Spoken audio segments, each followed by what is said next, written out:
Olá, cursistas! Sejam muito bem-vindos. É um enorme prazer estar de volta aqui com vocês. Eu sou o professor Dr. Leonardo Finelli, psicólogo e pedagogo, mestre em avaliação psicológica, mestre e doutor em ciências da educação, e estou aqui para discutirmos um pouco mais da nossa disciplina de metodologia de pesquisa científica do curso de pós-graduação Lato Sensu, em atendimento especializado na perspectiva da educação inclusiva, AEE, do Instituto Federal de Educação, Ciências e Tecnologia do Norte de Minas Gerais, IFNMG. Hoje discutiremos sobre nossa atividade aplicada, assim como sobre o nosso trabalho de conclusão de curso, o nosso TCC. Bom, discutimos ao longo da disciplina a estrutura de um projeto de pesquisa e avançamos para a proposta de um projeto de intervenção. E é sobre esse que eu desejo falar hoje. Elenco que essa aula não se encontra em nossos cadernos didáticos, vistos que não disponho de um material formal com tal clareza para a construção desse projeto de intervenção. Então, eventualmente, eu publicarei esse material em algum texto, mas até lá nós teremos a aula que vocês vão poder acessar quantas vezes vocês assim desejarem. Para essa discussão, eu solicito que vocês estejam munidos de papel e caneta para quando surgir alguma dúvida, vocês possam anotar e depois postar no nosso fórum Tira Dúvidas. Posto isso, passemos a nosso material.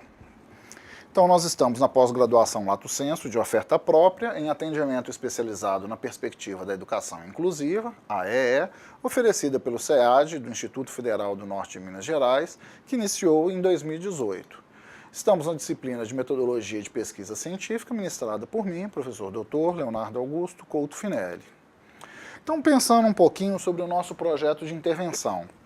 Como o próprio nome indica, ele deve promover algum tipo de ação que leve a uma mudança de uma dada situação, ou um contexto, ou de um sujeito com quem eu quero trabalhar. Sujeito ou grupo de sujeitos com quem eu quero trabalhar.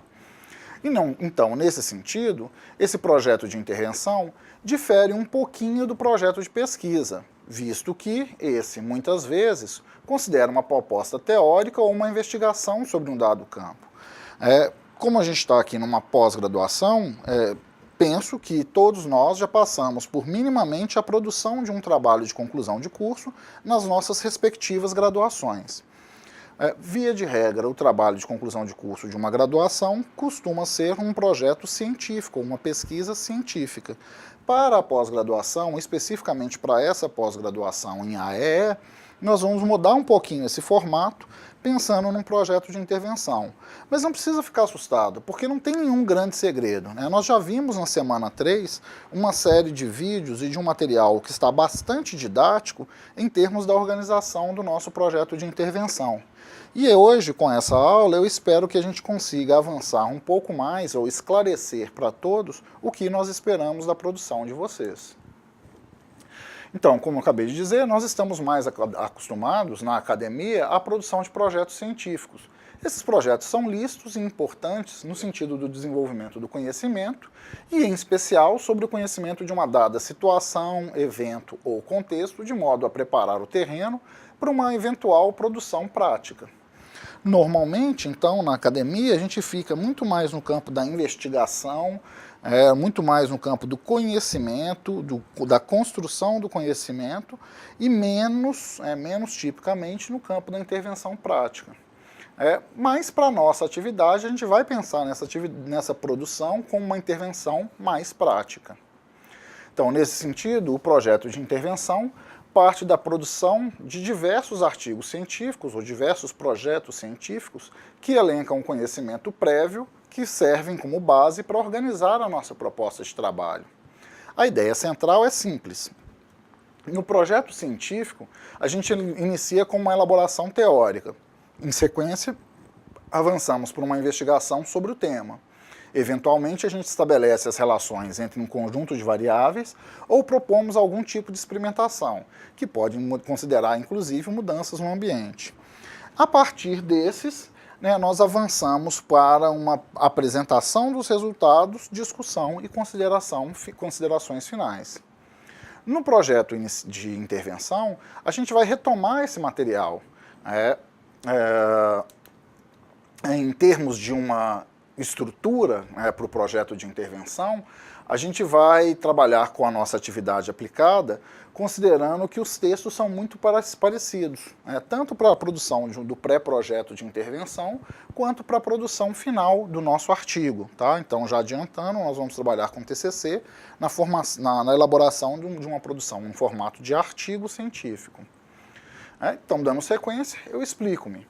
Ambos, tanto o projeto científico assim como o projeto de intervenção, partem de uma introdução, onde eu apresento a proposta do trabalho, avançam para um método, onde considera-se o caminho a ser percorrido em prol dessa proposta de trabalho, apresentam os seus resultados, do que foi aferido, medido, verificado, ou do que foi produzido, no caso de um projeto de intervenção, do que foi produzido, trabalhado, modificado no ambiente, considerando uma discussão desses resultados em termos de uma corroboração desses dados com dados da literatura ou de uma confrontação desses dados com relação a dados da literatura.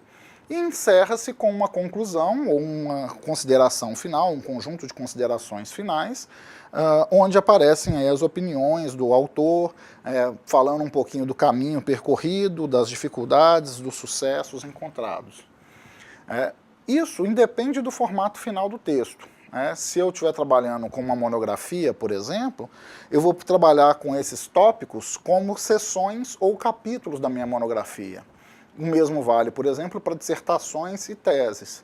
Já para um artigo, que vai ser o nosso foco, nós costumamos organizar esses tópicos realmente como seções de um texto corrido, uma produção aí que vai ser pensada para um periódico científico, para uma revista científica.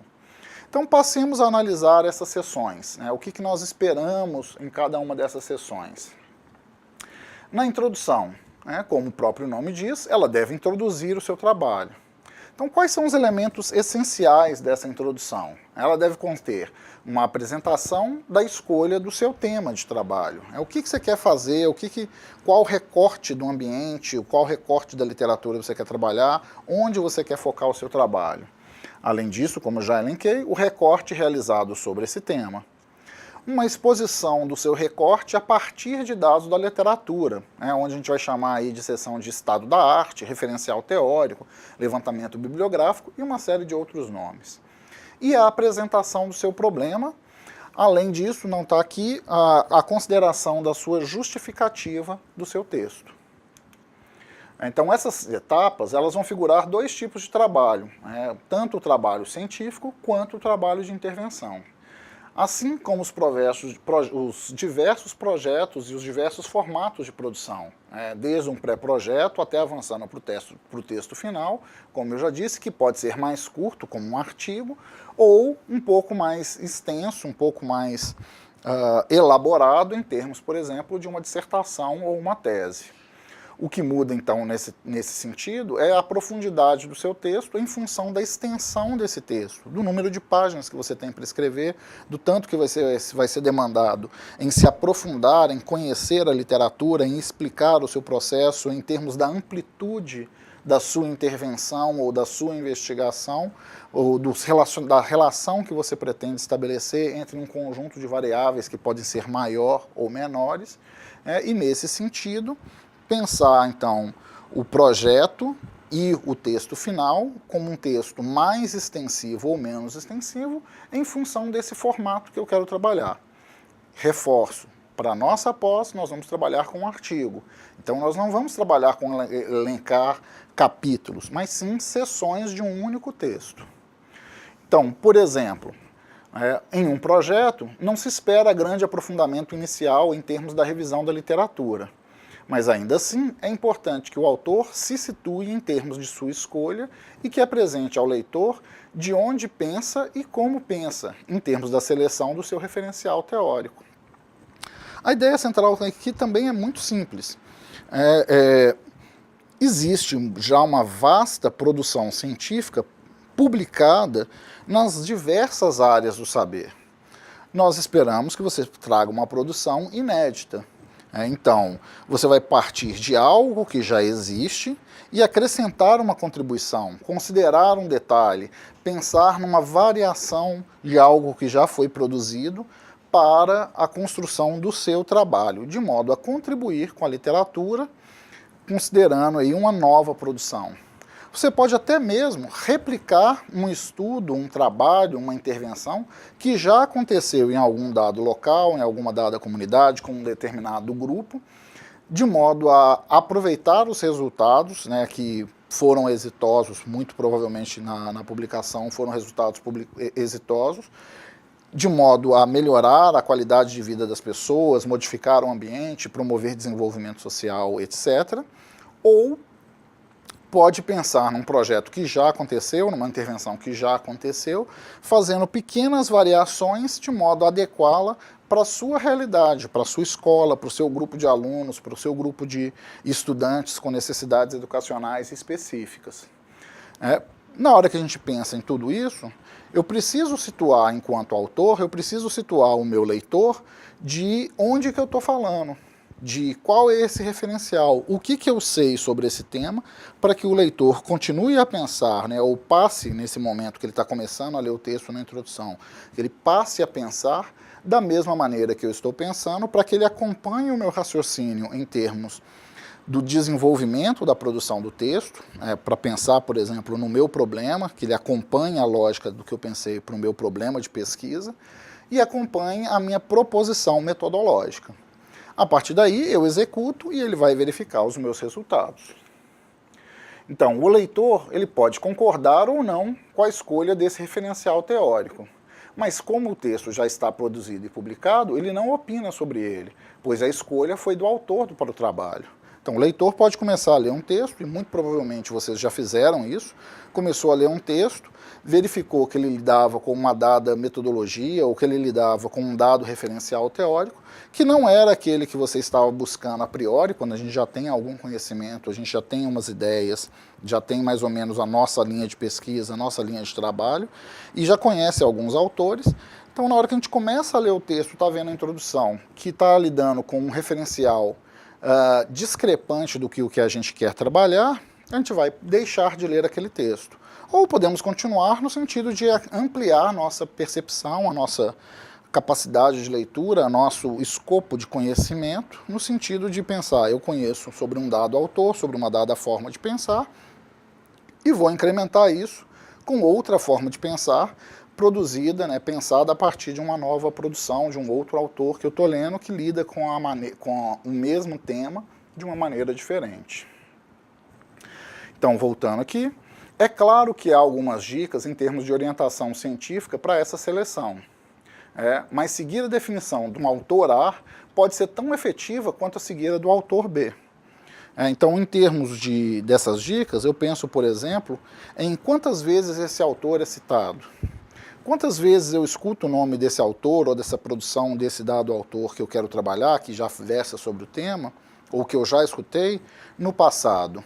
É um autor de renome? É um autor conhecido, com muitas publicações? É um especialista na área? Bom, provavelmente, então, eu tenho uma produção um pouco mais consistente, mais refinada, mais trabalhada, até pensando que se ele teve várias publicações, é porque ele passou por esse crivo do reconhecimento, né, do peer review, da revisão de pares, para cada uma delas, ou seja, ele sabe um pouco do que ele está falando, ou muito do que ele está falando.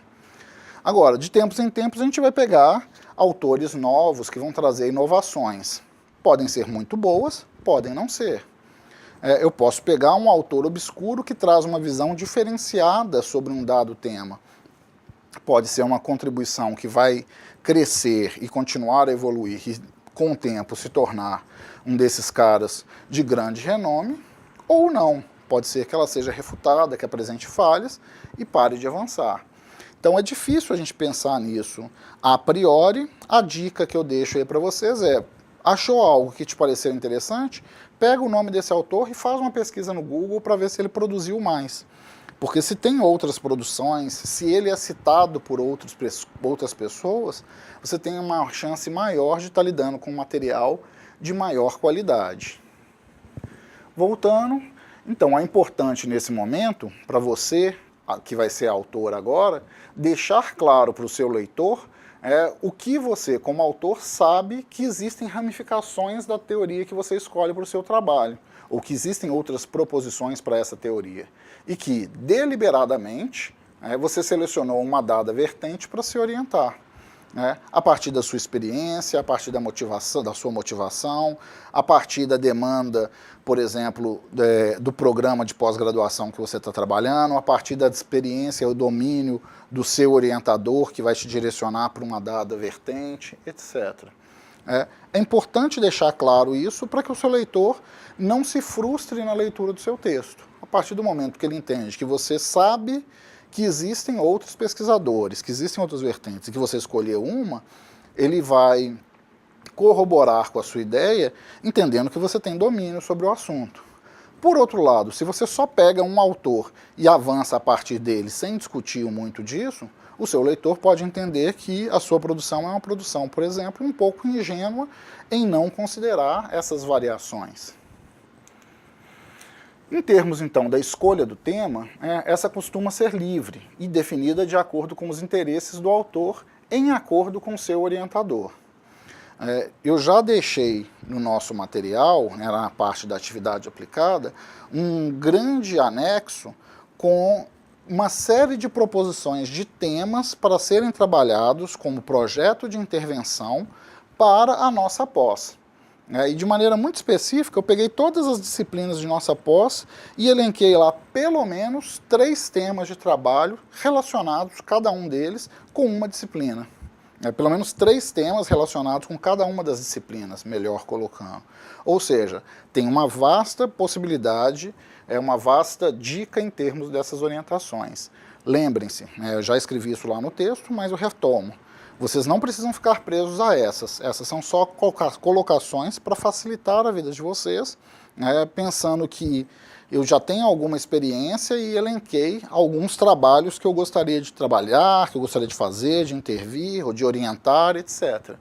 Mas vocês têm total liberdade para acolher as que eu sugeri, para fazer variações nas que lá estão expostas ou para propor outras completamente novas. Ao final, a adequação do seu trabalho vai ter que estar relacionado necessariamente com a proposta da pós-graduação e com a área de expertise do seu orientador, que vai poder te auxiliar sobre essa produção. Se você escolhe um tema que é obscuro para o seu orientador, ele tem menos leitura, possivelmente ele vai conseguir te auxiliar menos. Então, nesse ponto, vale lembrar que o projeto, ou o pré-projeto, como nós estamos trabalhando para essa disciplina, de qualquer tipo, seja ele científico, seja ele de intervenção, é uma proposta apresentada para apreciação da comunidade científica. É onde você irá propor para um grupo de pesquisadores com mais expertise, com mais experiência, a sua proposta. O que você quer fazer?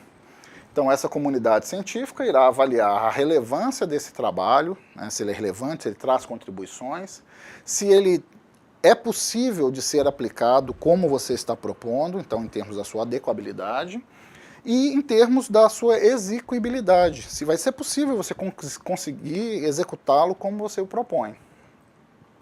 Quando a gente passa dessa etapa, normalmente no programa de mestrado, de doutorado, isso vai ser chamado de qualificação, a gente vai ter esse projeto aprovado, então ele figurará como um esboço que vai ser desenvolvido na etapa de execução e culminará na apresentação dos resultados de discussão.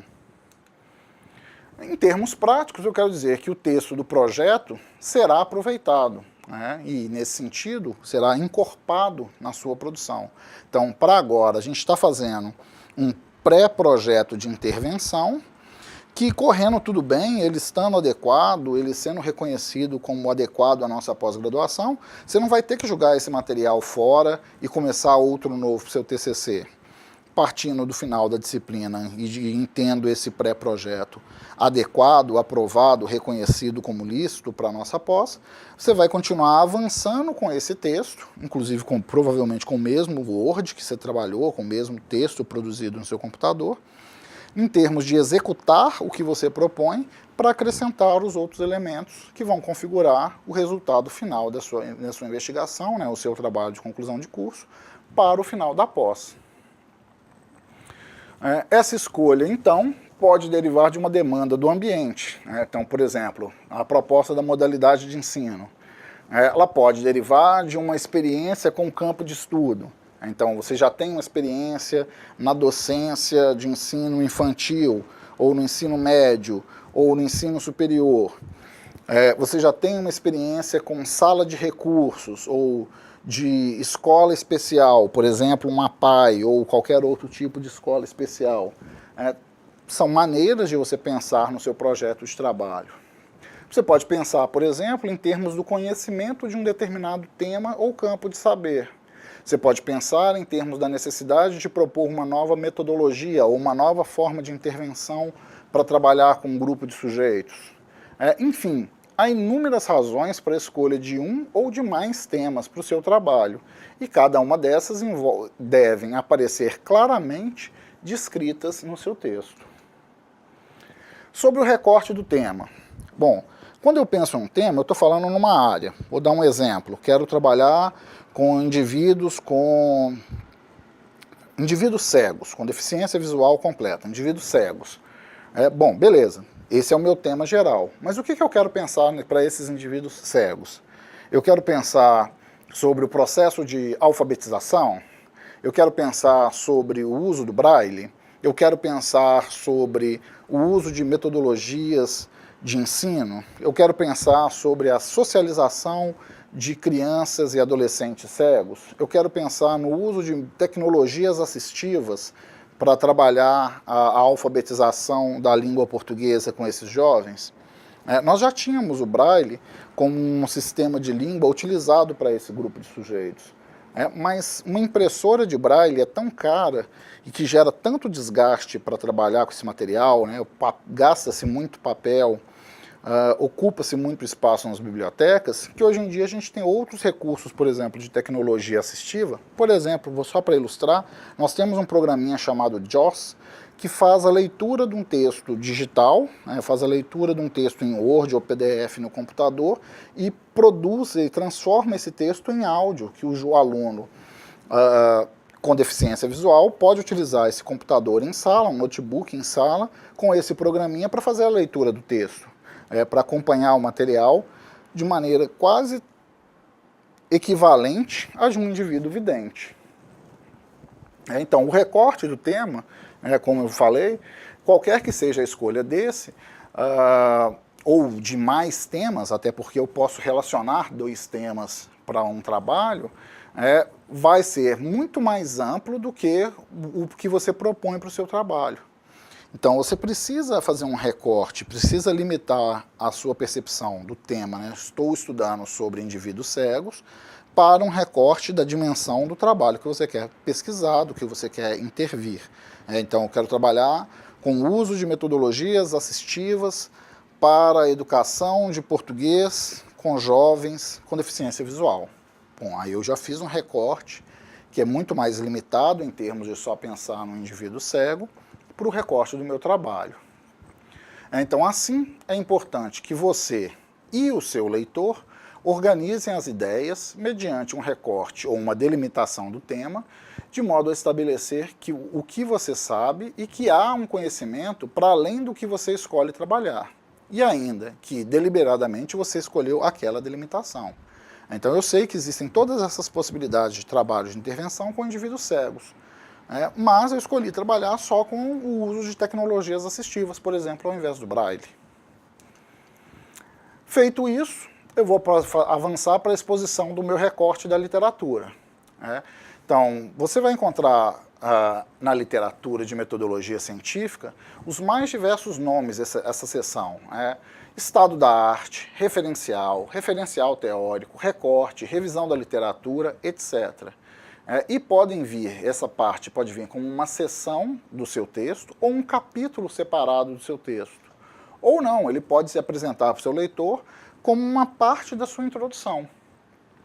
O importante quando a gente pensa num referencial teórico é que você faça uma boa delimitação para o seu leitor de que você sabe que existe uma literatura, que você apresente uma diversidade de autores, uma diversidade de percepções sobre o seu tema, que você delimite esse tema para a dimensão do seu trabalho e que você apresente para o seu leitor. Eu vou trabalhar a partir dessa referência, desse autor, e não desses outros. Então, você se intua, por exemplo, quanto ao fato de que você sabe que existem esses modelos ou correntes teóricas distintas e que deliberadamente você escolheu uma para trabalhar.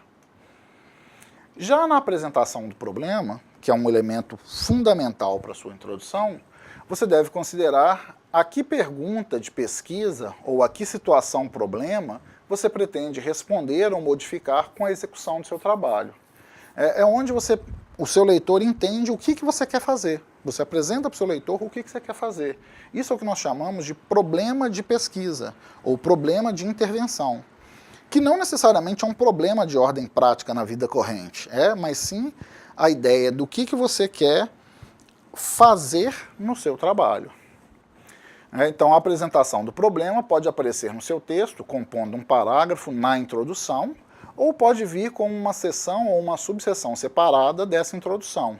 Normalmente ela vai vir considerada como o objetivo, que pode se dividir em um objetivo primário e geral, ou em objetivos secundários e específicos, ou melhor, ou em objetivos secundários e específicos.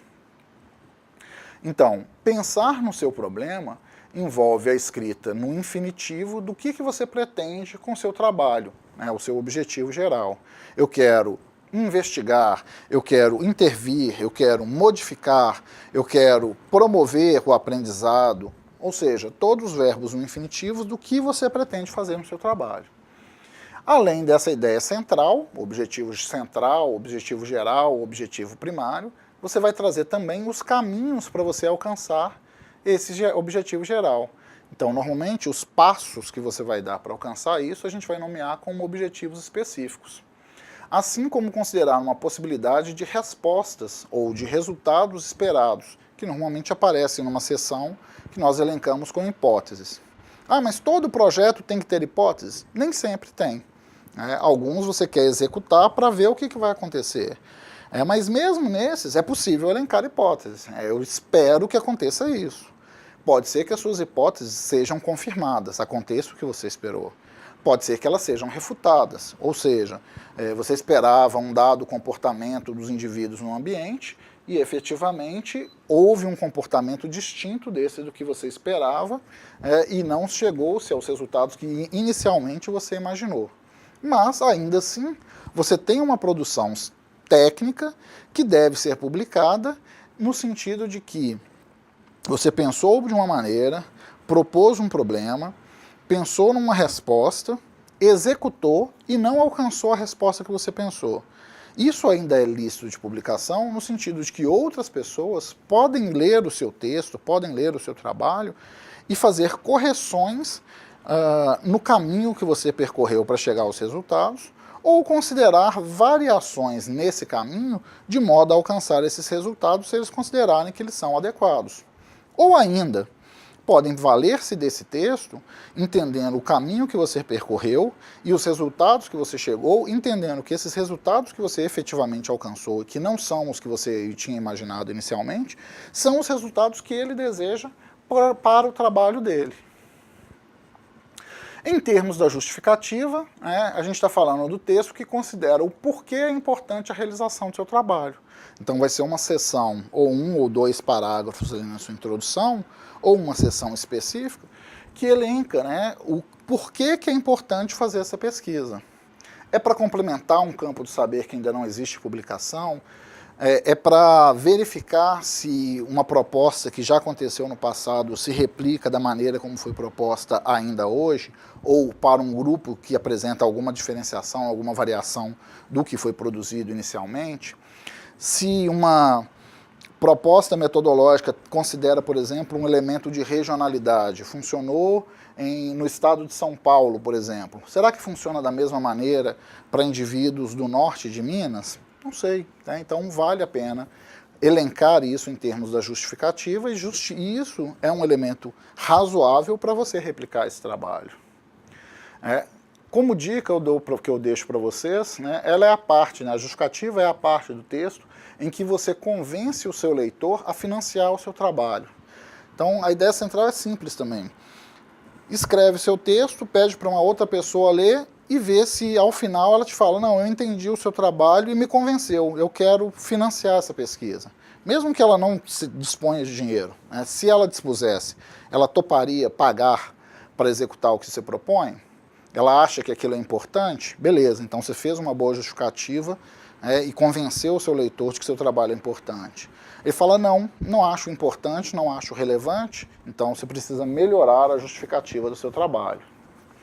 Como eu disse anteriormente, ela pode conter elementos da sua experiência pessoal, da sua intimidade com o tema, do seu desejo de conhecer um tema novo, do seu desejo de promover desenvolvimento da ciência, né, completar uma lacuna que está faltando, a proposição de uma alteração em termos de uma metodologia ou de procedimento para tornar esse procedimento, essa metodologia mais econômica, mais eficiente, mais abrangente. Pode pensar em termos de uma modificação do ambiente, da sociedade, ou seja, existem inúmeras maneiras de você justificar o seu texto. Avançando para a próxima sessão, a gente vai ter aí o método, né? Como eu disse, um texto mais extensivo vai ser um capítulo, num artigo, que é o nosso formato, vai ser uma seção do seu trabalho, né? Então a gente fala de método quando executado o trabalho, de metodologia ou metodologia proposta quando a gente ainda está nessa fase de projeto, que considera o caminho proposto para a execução do seu projeto, ou o caminho proposto se a gente está pensando em projeto, ou o caminho percorrido quando a gente fala do texto final em termos da execução do seu trabalho. Então, o método deve considerar um delineamento básico. O que é esse delineamento básico? É o caminho metodológico geral que você pretende adotar. Então, a sua pesquisa ela é uma pesquisa quantitativa ou qualitativa ou quanti-qualitativa. Ela é uma pesquisa com um caráter exploratório, você quer aprender algo, descritivo, você quer apresentar algo, ou é explicativa, você quer estabelecer relação entre variáveis. O recorte dessa pesquisa, ele é longitudinal, né? Você acompanhou um grupo de indivíduos ao longo do tempo. Ele é sequencial, você acompanhou um grupo de indivíduos distintos ao longo do tempo. Ela é transversal, num curto espaço temporal, num recorte temporal, você avaliou, você investigou, você trabalhou com indivíduos distintos. Você tem que considerar o tipo de estudo. Vai ser um estudo de campo, vai ser um experimento, vai ser uma revisão de literatura, vai ser uma pesquisação, etc. Então existem inúmeros caminhos que você pode adotar.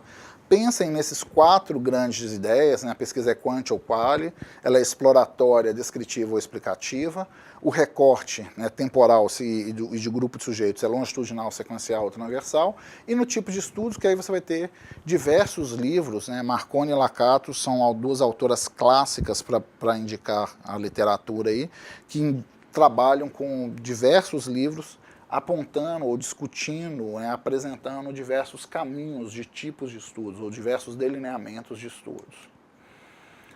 A metodologia contempla ainda a apresentação do locus de sua pesquisa.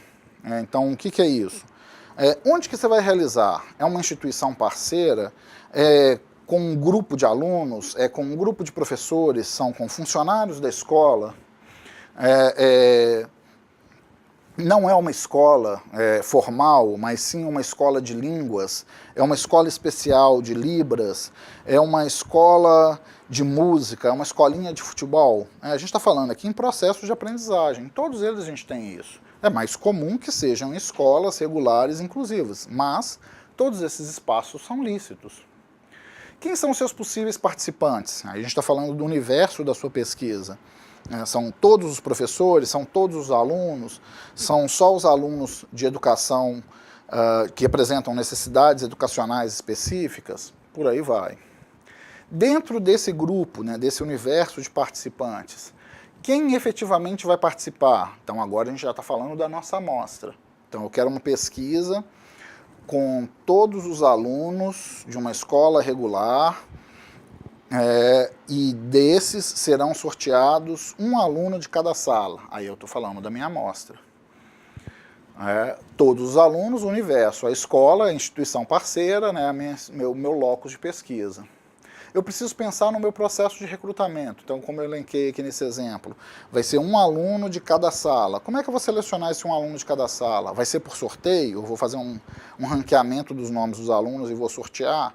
Vai ser por recrutamento? Eu vou chegar na sala e convocar um sujeito especificamente? Vai ser por interesse em adesão à pesquisa? Vou chegar na sala e convidar, e o primeiro que manifestar desejo, ele vai ser o participante da pesquisa? Cada um desses procedimentos metodológicos, e nós temos inúmeros livros, uma literatura vasta para discutir sobre isso, são mecanismos ou caminhos, metodologias lícitas para realizar a minha pesquisa, para me realizar a minha intervenção. Então, critérios de inclusão e de exclusão. Então, por exemplo, eu vou voltar lá no exemplo que eu comecei a trabalhar, eu quero trabalhar com tecnologias assistivas para o processo educacional de língua portuguesa para indivíduos cegos. Quem que pode participar dessa pesquisa? Minimamente, eu tenho que trabalhar com indivíduos cegos. Eu posso estabelecer um recorte. Eu quero trabalhar com indivíduos cegos que sejam matriculados entre o 1º e o 5º ano. Ainda dentro desse grupo, eu posso fazer um novo recorte dos que desejam participar da pesquisa, ou eu posso convocar a todos. Eu posso trabalhar com fazer uma intervenção com um sujeito. Posso fazer uma intervenção com um pequeno grupo de sujeitos. Então, dentro do grupo de indivíduos cegos que estudam naquela escola, que estão entre o 1º e o 5º ano, eu quero trabalhar com aqueles que participam das atividades da sala de recursos, porque não necessariamente todos participam. Tá? Então, pensar nesses critérios para estabelecer esse locus da pesquisa. Em seguida, ainda na metodologia, eu devo descrever os procedimentos de execução. Nesse passo, nessa etapa, ou nessa seção do meu trabalho, eu vou considerar passo a passo o que será desenvolvido, pensando no projeto, ou o que foi desenvolvido, pensando no meu artigo. Então, aí já deixo uma dica para vocês. Projeto, ele é trabalhado com uma metodologia escrita no futuro, é uma proposta de trabalho, é o que eu quero fazer, é o que eu quero realizar. Artigo, a metodologia que você já tinha escrito no projeto no futuro vai ser transposta para o passado, porque agora você já realizou, você já vai apresentar resultados do que você realizou.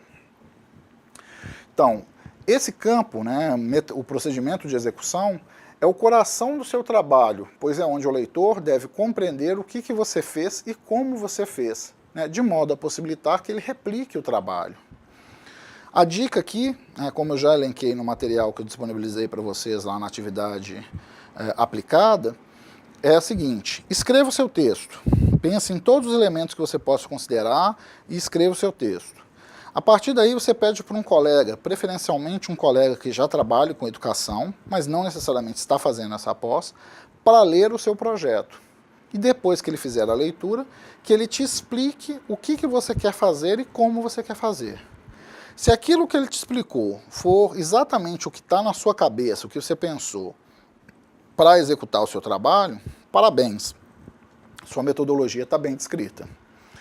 Se ele começar a te explicar e num dado momento você falar assim, não é exatamente isso que eu quero fazer, ou não é dessa forma, ou não é nesse momento que eu quero fazer isso, e você pensar nessa intervenção com o seu sujeito, você já vai marcar isso no seu texto, porque aí você já está reconhecendo uma limitação, de que há uma discrepância entre algo que você tem claro na sua mente de o que você quer fazer e como você quer fazer, e que não ficou adequadamente descrito em função de um sujeito que leu a sua proposta e não compreendeu, não conseguiu descrever da maneira que você esperava que fosse.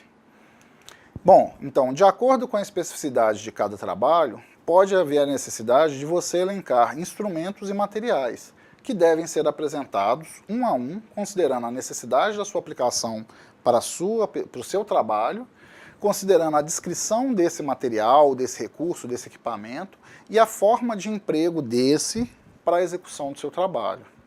Como a gente está falando aqui de projeto de intervenção, é mais comum que você tenha uma seção de instrumentos e materiais que você quer utilizar. Porque você vai executar algo, você vai promover algum tipo de intervenção, vai executar algo. Então eu quero fazer lá, como eu falei na pesquisa, discutir o uso das tecnologias assistivas para o ensino de português de indivíduos cegos. Eu vou utilizar um software, né, por exemplo, que eu elenquei, o JAWS, então eu preciso minimamente de um computador ou um notebook, eu preciso de um fone de ouvido ou de uma caixinha de som, eu preciso da instalação desse software, eu preciso de materiais didáticos para fazer a leitura. Então eu preciso descrever cada um desses materiais e descrever o que eu quero fazer, aí é parte dos procedimentos, com a utilização desse material em termos dessa promoção do ensino do português para esse indivíduo. Os materiais, especificamente, pode aparecer aqui nessa seção com um tópico, né, por exemplo, preciso de um notebook. Aí você vai descrever lá, marca tal, modelo tal, com tais especificações que comportem ou que suporte o software XYZ. Ou você pode descrevê-los, né, que vai precisar só de um computador, e colocar lá uma lista no anexo com a descrição de cada um dos materiais. Se você estiver utilizando materiais que já existem, por exemplo, eu quero utilizar um questionário de investigação, eu quero utilizar um plano de aula que eu achei num livro tal, eu estou falando então de um anexo. Eu quero replicar a metodologia de um trabalho que eu achei na literatura, estou falando de um anexo. Por outro lado, se eu estiver falando de um recurso novo que eu estou desenvolvendo, eu quero aplicar essa proposta de intervenção para o ensino de qualquer coisa que seja, e aí eu vou descrever, montar meu plano de aula e descrever claramente a minha metodologia, eu posso colocar isso como um apêndice. Tá? Então, em termos de anexos e apêndices, a variação é simples e é essa. O que você está colocando lá, tem um outro autor, tem uma outra pessoa que produziu, é um anexo. É você que produziu para o seu trabalho, é apêndice. Lembrando que tanto apêndices quanto anexos, eles podem ou não figurar no seu trabalho e devem, caso figurem, aparecer depois das referências bibliográficas. Suas páginas seguem a numeração do texto, mas elas não são contabilizadas para fins do tamanho desse texto. É comum que em trabalhos que envolvam seres humanos, direta ou indiretamente, então eu quero fazer uma intervenção com um grupo de indivíduos cegos, estou falando de intervenção direta com seres humanos.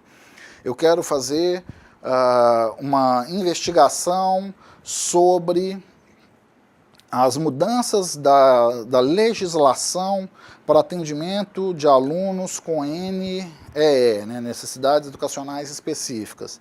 Eu vou ler materiais, vou ler leis, resoluções, publicações, e aí eu não estou lidando com seres humanos.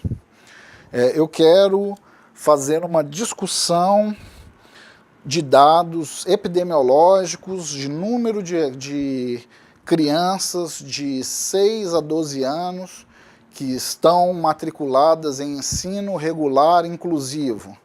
Eu estou falando de dados que já existem numa planilha do governo. Eu posso procurar lá no MEC, eu consigo encontrar esse dado. E eu quero discutir o impacto das políticas públicas para o atendimento desses jovens. Eu estou lidando com seres humanos, porém indiretamente, porque esses dados já existem. Eu não estou perguntando, eu não intervindo nada com ninguém, mas eu estou falando de dados que são de seres humanos reais. Então, quando eu lido com seres humanos, direta ou indiretamente, é importante eu considerar no meu trabalho o que a gente chama de cuidados éticos. Então, para isso, eu sugiro que vocês façam uma leitura das resoluções 466 de 2012 e da 510 de 2016, que complementa a 466, do Conselho Nacional de Saúde, que versam sobre esses elementos de avaliação e adequação ética de uma pesquisa relativo ao uso de instrumentos, intervenções com seres humanos. Para o nosso trabalho de intervenção, considerados o tempo de submissão, a análise de um projeto, nós não faremos essa submissão a um comitê de ética de pesquisa ou um CEP. Tá?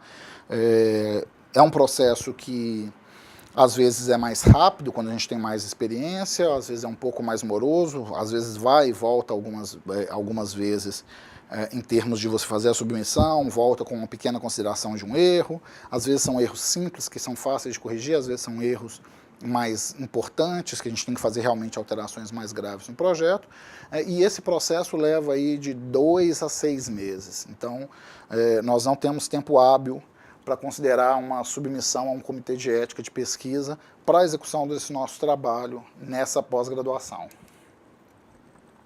E por fim, para fechar a nossa metodologia, a gente vai apresentar um plano de tratamento de dados ou um plano de análise de dados. Então, nesse plano de tratamento ou de análise de dados, você apresenta como você fará, no caso do projeto, ou no nosso caso do pré-projeto, ou como você fez a análise dos seus dados, no caso do seu artigo, em que você já executou sua intervenção.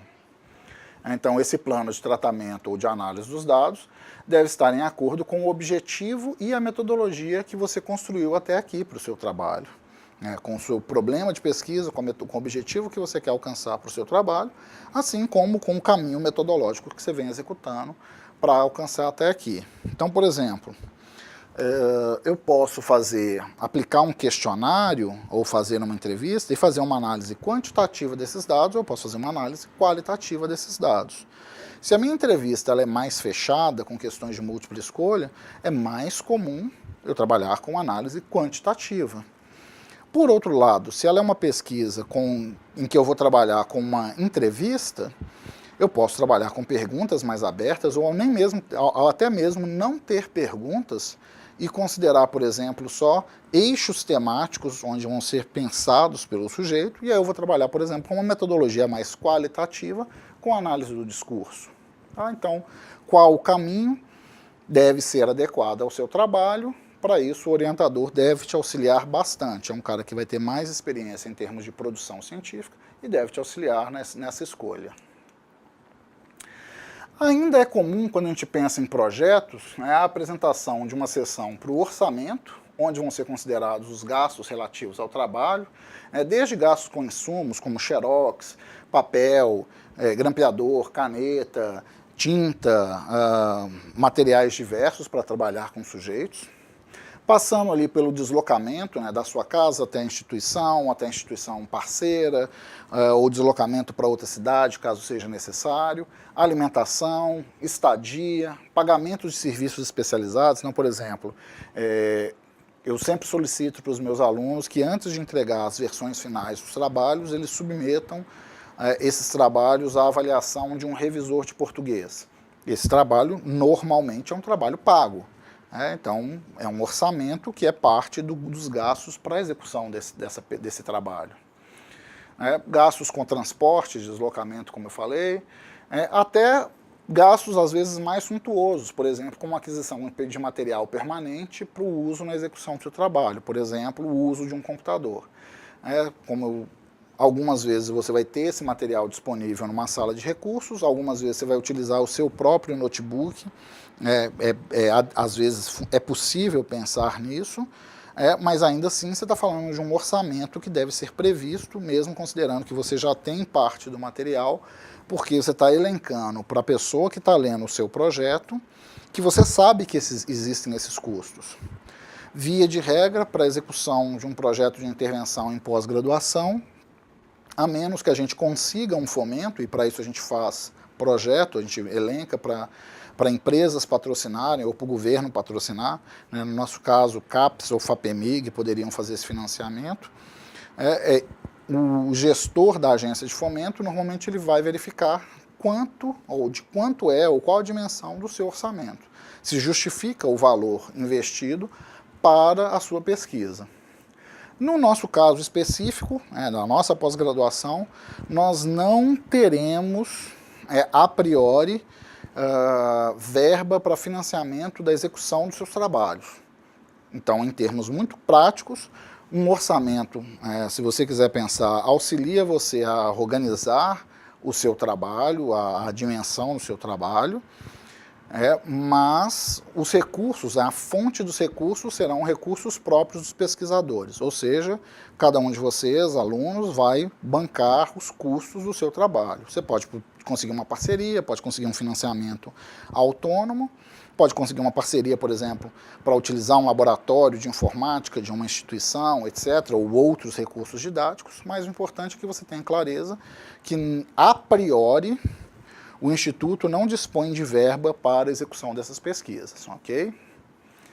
E ainda é comum pensar, né, num campo que pode figurar na metodologia ou como um campo separado, que a gente elenca como cronograma. Né? Normalmente ele costuma ser apresentado em formato de quadro, mas pode também aparecer como um texto. E o cronograma ele vai apresentar em que momento da produção cada etapa do trabalho será executada. Então isso facilita o autor em termos de um planejamento e a organização da execução do seu trabalho. Então, avançou para o mês seguinte, eu preciso já estar avançando para essa etapa.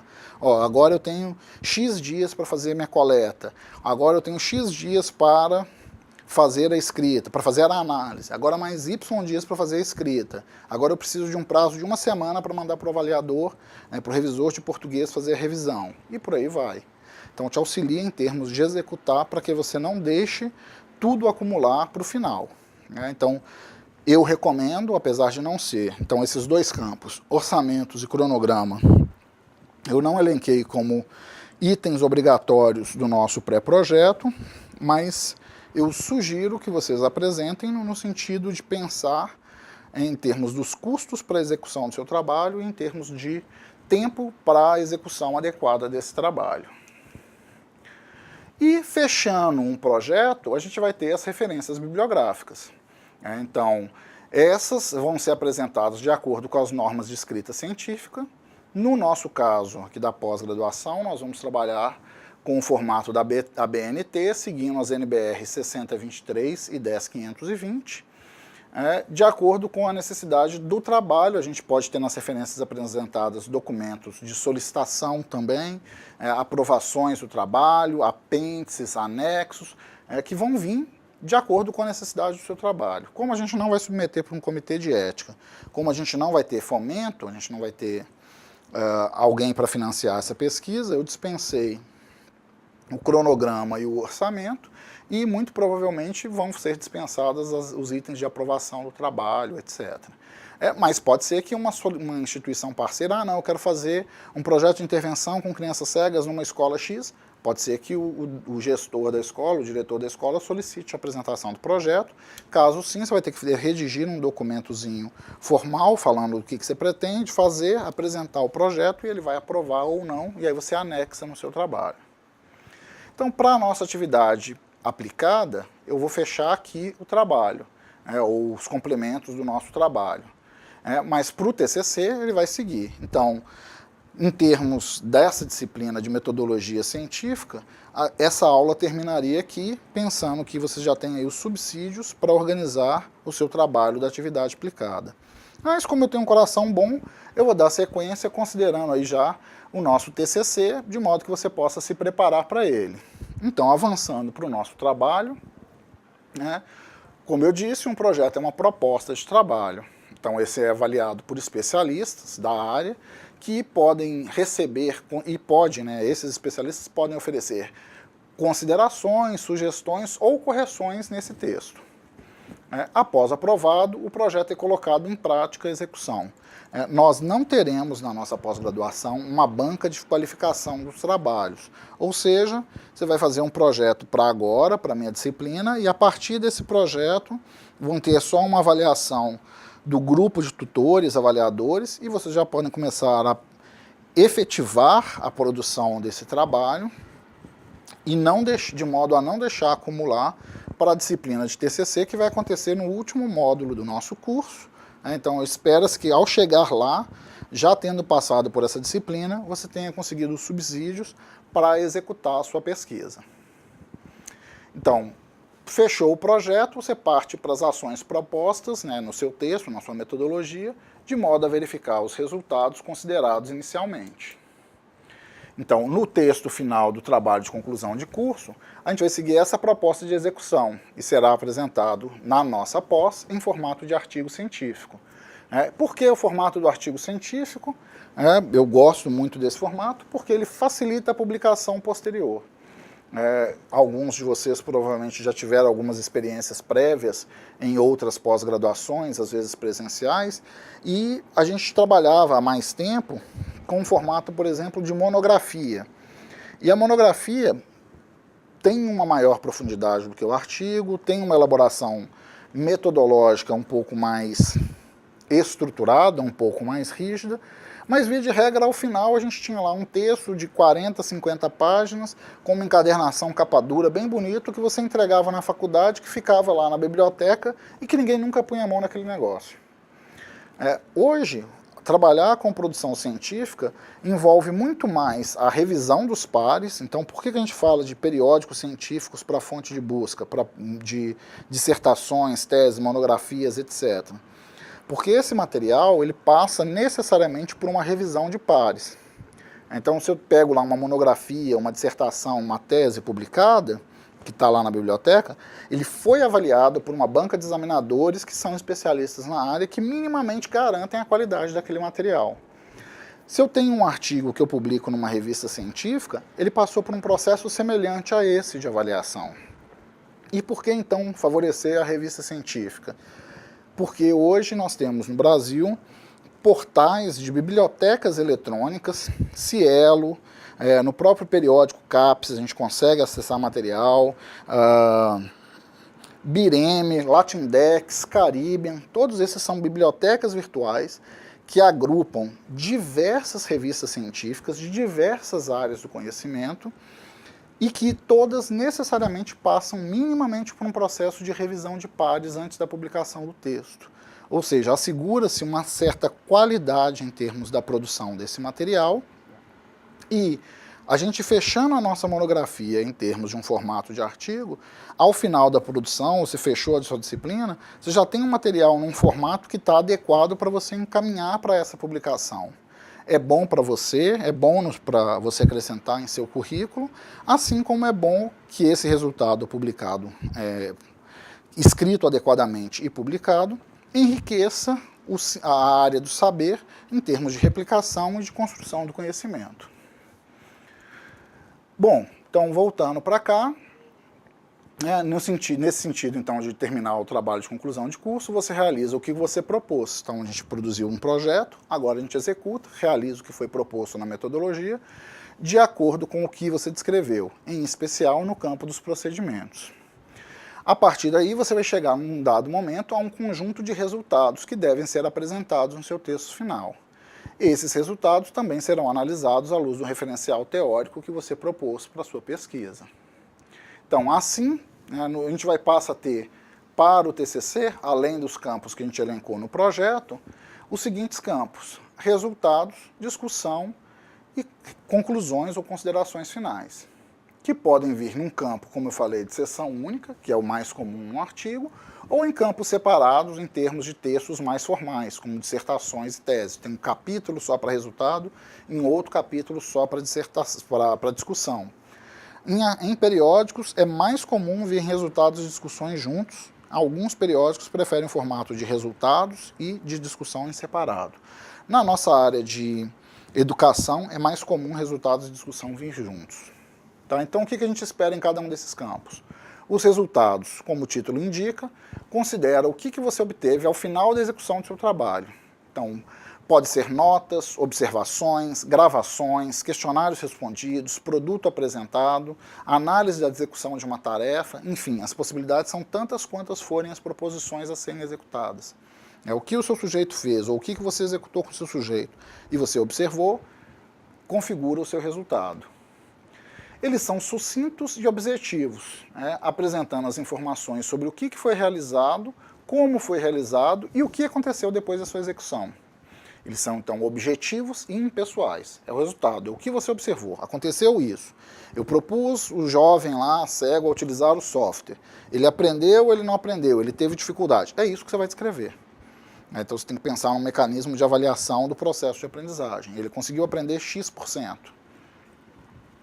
Já a discussão contempla a análise do que você obteve como resultado, considerando tanto o sucesso e êxito, quanto fracassos ou limitações, que devem necessariamente ser considerados em termos de corroborar ou de refutar dados das experiências pregressas, em termos mais práticos, dados da literatura. Então, na discussão, como o nome indica, você vai discutir os seus resultados, comparando eles com dados da literatura, verificando que eles corroboram, que eles acrescentam coisas novas, ou que apresentou problemas que dificultam, que os seus resultados foram diferentes dos que outros autores encontraram. Na discussão, você deve interpor os seus resultados com suas percepções sobre esses. Então, aqui cabe um pouco da sua intervenção pessoal, em termos da sua consideração. O que você acha sobre os resultados encontrados? E confrontados necessariamente com a literatura. Então, considerando uma ou mais fontes, onde um autor pode ter um resultado similar ao seu, ou outro autor pode ter um resultado completamente distinto daquele que você encontrou. Por fim, mas não menos importante, para fechar o seu trabalho executado, seja ele um projeto de pesquisa, seja ele um projeto de intervenção, você deve considerar as suas conclusões ou considerações finais. Então, nesse campo de conclusões ou considerações finais, você deve retomar inicialmente o seu problema ou objetivo central, considerar se esse foi alcançado, foi atingido ou não, e a partir daí você vai elencar os pontos principais dos seus resultados e discussão. É comum ainda que esse campo, conclusões ou considerações finais, considerem as limitações do estudo. Por exemplo, algo que não deu certo ou que não saiu como você esperava, limites do seu trabalho em termos da generalização dos resultados. Então, por exemplo, pensei aqui no exemplo que a gente vem trabalhando do uso das metodologias ativas com indivíduos cegos para aprendizado de português. Beleza. Eu trabalhei com um sujeito e ele aprendeu. Eu trabalhei com 3 sujeitos, 2 aprenderam e 1 não. Isso é resultado que merece ser publicado. Mas esse resultado é completamente diferente do que se eu tivesse trabalhado com 100 sujeitos. Então, em termos de amplitude dos seus resultados, da generalização dos seus resultados, são completamente distintos. E isso é uma limitação do estudo. Pensando na nossa pós, eu acho que dificilmente nós vamos conseguir trabalhar com grupos muito amplos. Até pensando no nosso público, no atendimento especial, atendimento na educação especial, dificilmente a gente vai ter grupos muito abrangentes. Mas, como eu disse anteriormente, como eu elenquei lá nas propostas de temas, a gente pode trabalhar, por exemplo, com intervenções com os indivíduos, aspas, ditos normais, fecha aspas, em relação à sua percepção e processo de socialização com os seus colegas que apresentam necessidades educacionais específicas. Então, é possível a gente pensar em pesquisas, é possível a gente pensar em intervenções com grupos maiores e aí ter, por exemplo, uma generalização maior dos nossos resultados. E, fechando então esse campo de conclusões e considerações finais, você deve apresentar ainda os possíveis desdobramentos do seu trabalho. Então, você vai publicar esse resultado para implementar a ciência, você vai implementar a sua proposta em termos de construir materiais, recursos e colocar no mercado, você vai replicar esse estudo que você fez com um sujeito, agora com 10 sujeitos, para atingir outros grupos de participantes. Essas são todas possibilidades a serem pensadas. Fechando, eu lembro aqui que eu já falei algumas vezes que eu disponibilizei no nosso ambiente virtual de aprendizagem os 2 modelos de projeto de intervenção. Um pré-projeto, que é para a nossa disciplina, e um modelo de um artigo de intervenção já para você trabalhar no seu TCC. Ambos são editáveis, considerando então a nossa atividade aplicada e outro para o TCC, que são modelos que você tem a total liberdade para ajustá-los de acordo com a sua necessidade.